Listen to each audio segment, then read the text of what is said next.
Atenção a todos, devolutiva da nossa primeira VA, 20 questões de múltipla escolha, sendo que entre as 20 questões há 5 itens, e dos 5 itens apenas um item correto, e a VA foi toda baseada dentro do nosso conteúdo. Espero que todos estejam com a avaliação em mãos. Se você tiver dúvidas, pode perguntar aqui no momento da devolutiva, é um momento importante para que você possa realmente saber o que acertou e o que errou e por que acertou e errou. Todos com a avaliação em mãos, por favor. Questão 1, primeira questão da devolutiva. O princípio relacionado diretamente à natureza subsidiária do direito penal se trata do princípio, questão 1, intervenção mínima, tá? Por ser intervenção mínima, o direito penal só pode atuar naquelas condutas mais graves, mais lesivas, que ferem bens jurídicos penalmente protegidos de forma mais severa e que assim são eleitos pelo legislador penal, previstos na lei penal como crime. A intervenção do direito penal deve ser máxima, direito penal da tolerância zero? Não, embora muita gente defenda isso, principalmente em discurso político, mas a intervenção do direito penal é mínima. Questão 1, letra E. Questão 2, sobre o princípio da legalidade. O correto, gente, na questão 2, também é letra E. Requer que, além de prévia, a lei seja taxativa, clara e acima de qualquer dúvida, além de escrita. Gente, costumes podem criar tipos penais incriminadores? Não. Costumes podem criar crimes e definir penas? Também não. O que cria crime e define pena? Somente a lei penal incriminadora, escrita, certa e prévia à data do fato, ela já tem que existir. Questão 3. A impossibilidade da lei penal nova, mais gravosa, ser aplicada em caso ocorrido anteriormente à sua vigência, é chamada de, questão 3, correta, letra C, princípio da irretroatividade. Muito importante esse princípio, também muito cobrado e muito repetido nas provas de OAB. A lei penal não retroagirá, exceto se for para benefício do réu. Questão 4, olha o nosso querido personagem aí na questão 4, Rivaldo foi preso em flagrante ao subtrair um pacote de macarrão, cujo valor era de R$9, de um hipermercado no bairro onde morava. Olha, hipermercado, a capacidade econômica. Não era uma vendinha de esquina, era um hipermercado. O Ministério Público ofereceu denúncia em face de Rivaldo, mas o magistrado rejeitou a peça acusatória, reconhecendo a incidência do princípio da bagatela ou insignificância. O referido princípio exclui a tipicidade na modalidade de tipicidade material. Quando você usa, e eu falei isso na nossa revisão, quando você usa essa expressão material, você quer dizer não houve lesão ao bem jurídico. Em outras palavras, o que significa, dentro de um critério de proporcionalidade, de razoabilidade, um pacote de macarrão que custa lá seus R$5 para um grande hipermercado? Nada. Então, nestes casos, o juiz pode aplicar o princípio da insignificância, que também é chamado de bagatela. Sempre que você vir nas provas, você que gosta de fazer prova online, a gente tem mais de 50 sites com provas online. Se você vir insignificância ou bagatela, saiba que é a mesma coisa, tá? Questão 5. No que se refere ou no que concerne à lei penal no tempo, assinale a alternativa correta. Essa questão 5 tem como correta a alternativa A. A lei excepcional regula fatos que não se sujeitam ao princípio da retroatividade da lei nova posterior, mais benéfica. Letra A. Em outras palavras, a lei excepcional ou a lei temporária sempre se aplica aos fatos praticados durante a sua vigência, independentemente da sua revogação. Extremamente importante, não vou repetir essa frase, que está gravada e vai ficar no YouTube. Eu sugiro fortemente que vocês assistam a gravação da devolutiva da prova 1, 2, 3, 4 vezes, porque só é craque quem treina. E não pensem vocês que vocês não têm que treinar provas de múltipla escolha, não tem. Por que tem gente que pega uma prova e fecha? Porque treinou, certo? E essas questões são questões muito comuns, eu tirei todas de OAB de concurso. Questão 6. Questão 6. Insatisfeito com a disputa acirrada de um jogo de futebol, Rivaldo, olha aqui o nosso personagem de novo, com 17 anos e 11 meses de vida, aguarda a saída de Bonome, olha outro personagem querido nosso aqui, de um curso preparatório, efetuando 5 disparos com revólver adquirido com aquela finalidade, olha o dolo, aquela finalidade de matar, olha o dolo. Tendo sido alvejado seu alvo e sem munição extra, Rivaldo deixa o local, tomando rumo ignorado.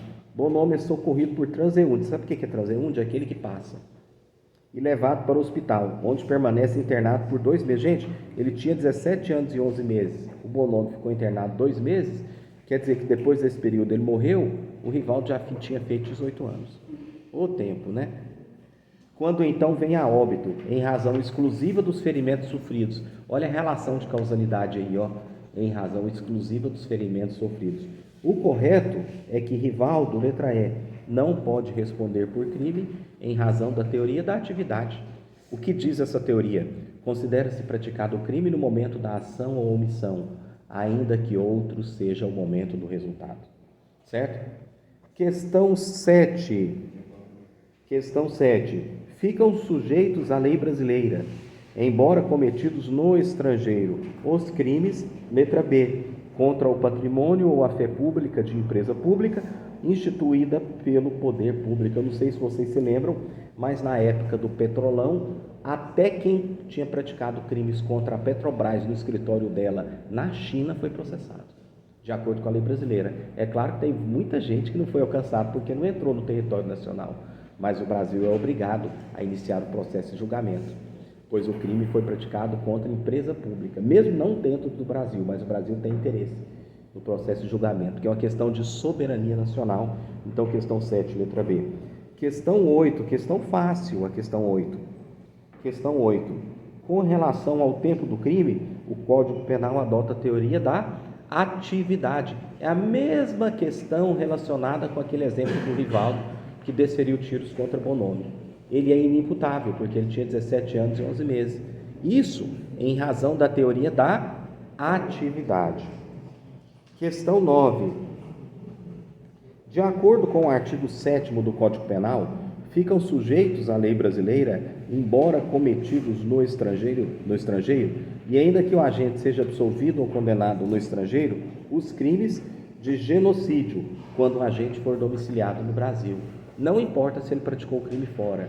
Foi genocídio, ele tinha domicílio no Brasil, o Brasil, a República Brasileira, tem interesse no processo de julgamento. Só para a gente relembrar qual o conceito de genocídio, depois eu vou até dar uma lida nessa lei com vocês. Mas qual que é o conceito de genocídio?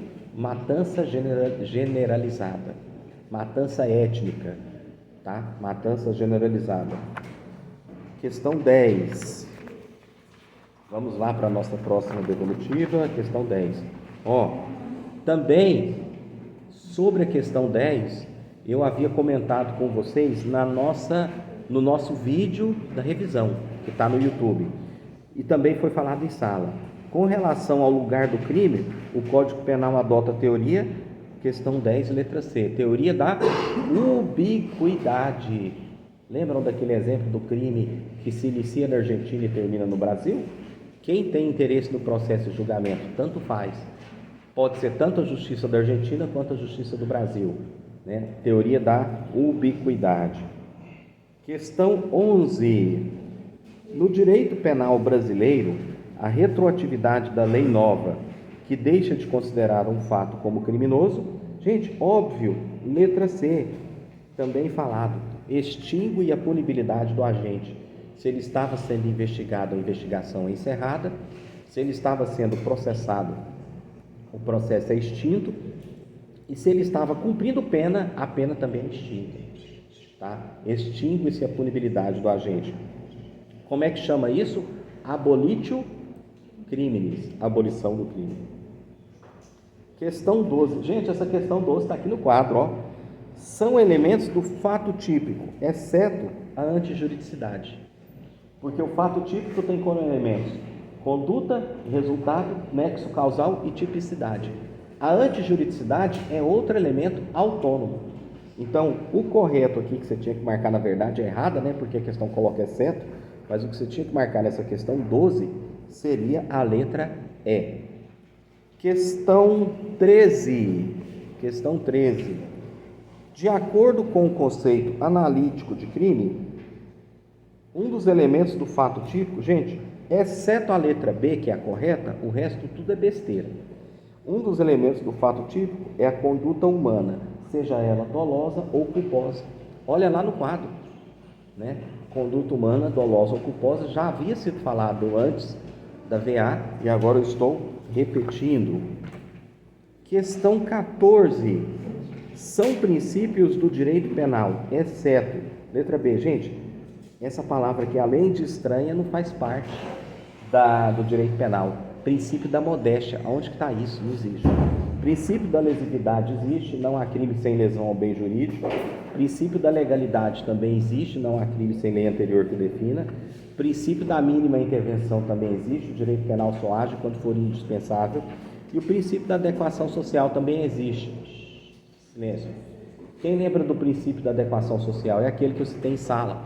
2 boxeadores estão em um ringue, eles estão boxeando, é um esporte violento, em tese é lesão corporal, tá? Mas a conduta será considerada crime? Não, porque está adequada às regras de conduta. Boxe é um esporte, tem até estatuto. Então isso chama princípio da adequação social. 14, correta letra B. 15. Assinale a alternativa correta, assinale a alternativa que apresenta o significado do princípio da ofensividade ou lesividade, que é a mesma coisa. É a letra C. Não há crime se não há lesão real ou perigo de lesão a bem jurídico tutelado pelo direito penal. O direito penal se baseia no princípio da lesividade. 16. Acerca do princípio da legalidade, é correto afirmar que, gente, correto na 16 é a letra A. Os costumes, presta atenção, podem atuar como fonte mediata do direito penal. Não é imediata, é mediata. Vem depois. Na compreensão de determinados elementos do tipo. Mas a punição somente se dá por lei escrita e prévia. Gente, não há punição mediante costumes. Costumes não criam tipos penais incriminadores. Questão 17. Gente, olha o quanto essas perguntas se repetem. Se repetem aqui porque se repetem também na OAB. Questão 17, presta atenção. De acordo com a doutrina de Rogério Sanches Cunha, o princípio que exige que do fato praticado ocorra lesão a bem jurídico tutelado é o princípio da ofensividade. Não há crime sem lesão a bem jurídico, tá? Princípio da ofensividade. Questão 18, continuando na nossa devolutiva. Questão 18. Essa questão 18 é super fácil. Uma questão dada. Presta atenção. Dispõe o artigo 1º do Código Penal. Não há crime sem lei anterior que o defina. Não há pena sem prévia cominação legal. Eu transcrevi o artigo. Encontramos consagrados nesse artigo os princípios, letra D, da reserva legal e da anterioridade. 2 princípios importantíssimos no direito penal. Questão 19, terminando a nossa devolutiva. O princípio da insignificância constitui causa de, letra A, exclusão da tipicidade. Quando o juiz verifica que é o caso de aplicação do princípio da insignificância, o fato sequer é considerado típico, pois não há lesão ao bem jurídico. Se não há lesão, não há tipicidade. E questão de número 20, e última questão da nossa devolutiva neste momento, questão 20. Vamos lá. A Constituição da República proíbe penas de morte, salvo em caso de guerra declarada, e consideradas cruéis, além de assegurar às pessoas presas, o respeito à integridade física e moral. Tais preceitos constitucionais expressam o princípio da humanidade. Humanidade e dignidade da pessoa humana é a mesma coisa, são sinônimos. E pelo princípio da humanidade, são proibidas penas de morte, caráter cruel, perpétua ou de banimento. A Constituição proíbe. Nisso, nós terminamos a devolutiva da primeira VA, dia 27/9/2022, 100% corrigida. E, atenção, eu agradeço a atenção de vocês pela devolutiva. O vídeo estará no YouTube e eu peço para que vocês assistam novamente.